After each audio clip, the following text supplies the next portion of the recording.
Dan kalau kita analogikan, ya kalau dahulu sempat tren di kita batu akik. Nah, batu akik ini kan dibuat ya dari batu alam. Nah, mereka yang mempelajari bahasa Arab dari jalur mufradat, jadi tiap hari menghafal mufradat. Ya 100 mufradat. Besoknya menghafal lagi, besoknya menghafal lagi, besoknya menghafal lagi, lama-lama jenuh juga. Dan tidak tahu mufradat ini digunakan untuk apa. Ya kalau sekedar buat gaya-gayaan, banyak kosakata yang dihafal mungkin, tapi setelah itu faedahnya apa? Bingung. Nah, itu seperti yang mengumpulkan batu alam tadi, ditaruh di rumahnya, sudah terkumpul banyak, rumahnya penuh sesak, dia bingung. Buat apa batu alam ini? Akhirnya dia buang. Nah, ini kondisi mereka yang belajar bahasa Arab melalui jalur mufradat atau sekedar muhadatsah secara umum. Yang lain lagi, ya belajar bahasa Arab melalui jalur ilmu shoraf. Ya, jadi mengubah bentuk kata ke bentuk yang lain. Ya tasrif.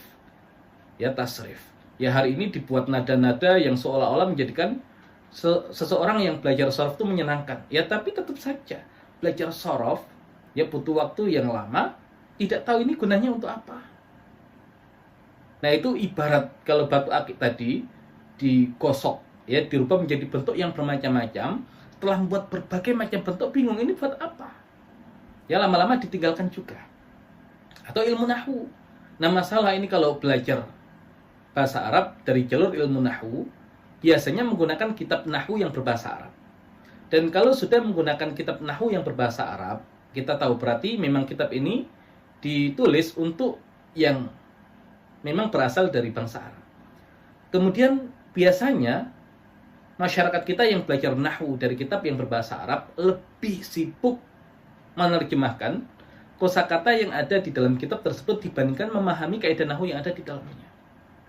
Ya, dan seandainya pun misalkan diterjemahkan ke dalam bahasa Indonesia atau disusun ulang oleh ustadz yang berasal dari Indonesia, tetap secara sistematika susunan pengajarannya sama seperti kitab-kitab yang berbahasa Arab.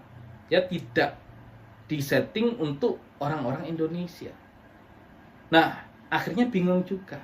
Nah, ini ibarat ya merangkai batu akik menjadi perhiasan yang indah, ya tapi bingung ya dia dengan polanya, dan bisa jadi ya karena fokus hanya di kaidah merangkainya, dia tidak punya batu akiknya, ya bahkan bahan bakunya dia tidak punya. Nah, itu juga ya sulit juga.